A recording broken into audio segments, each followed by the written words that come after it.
Hello gamers. As you can see, I too like Dying Light 2. But you know what I don't like? The HUD. No hate to Techland, of course. I like a lot of the elements of the HUD, there's just far too many of them for my liking. And, well, if you agree, I've got just the thing for you. Introducing Crayfish the Arrow's Clean Screen TM.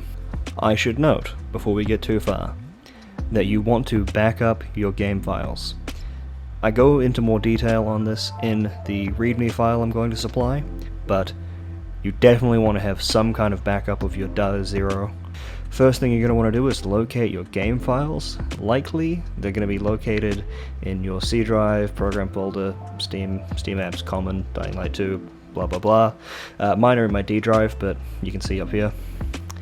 Next, using WinRAR, we're going to open up the pack file, the data zero pack file, and then we're just going to go over to the GUI folder.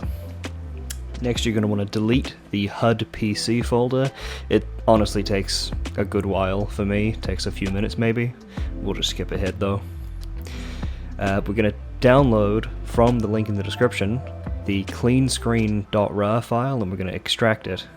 And then once we've done that, we're going to open up the folder. I've got it right here, and we're just going to go into the HUD settings of what you want. We're going to go with Minimalist. This is my favorite. I have made a no HUD version, but honestly, I recommend trying the minimal first.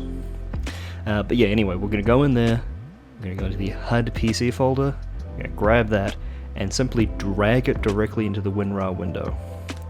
Within the WinRAR window, we're going to return back to the main area of the data0.pack file, and then we're going to open the AI folder. And then once we're in there, we're going to open the GUI folder. We then simply delete the AI indicator requirements preset file. We then simply delete the AI indicator requirements preset file.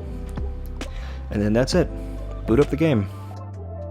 In the download, I'm going to include a README file with all of these instructions in detail, and I'm also going to include instructions for reversing the changes as well as customizing it a bit for yourself. But really, that's it. Just have a look at this. What's not to like? I'm just going to take a second now to talk about some of the HUD elements removed by each of the modes. Starting with the minimalistic, we've got health bars. This includes the one on the top left for your player, and all of the ones for the enemies, including boss enemies. Along with that is the levels that are often displayed next to the health bar. That too will be gone. Crosshairs.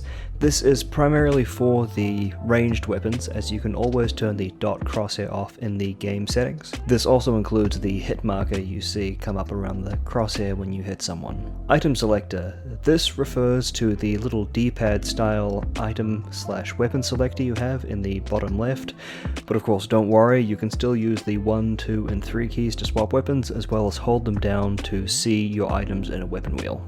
Radar. This includes all of the pop-ups that come up on the radar for quest objectives and whatnot, but don't worry, you can still see all these objectives and nearby activities with the Survivor Sense. Timer. This is simply the little clock in the bottom right-hand corner of the screen. Enemy markers. More specifically, the howler indicator that you see all the time at night. This, of course, isn't all of the elements removed in this version. The list would be too long to even go through. These are just the main ones, which are always on the screen, meaning that during normal gameplay, you will see no HUD elements on your screen unless you interact with something, use Survivor Sense, or start a quest. Now for the HUD elements removed by the no HUD version, well, as the name says, it removes pretty much everything. Very similar to the original mod that I made, however this one lets you make dialogue choices, which means the game is playable. But aside from that, it removes pretty much everything else. That's it for now though. Now, get out of here.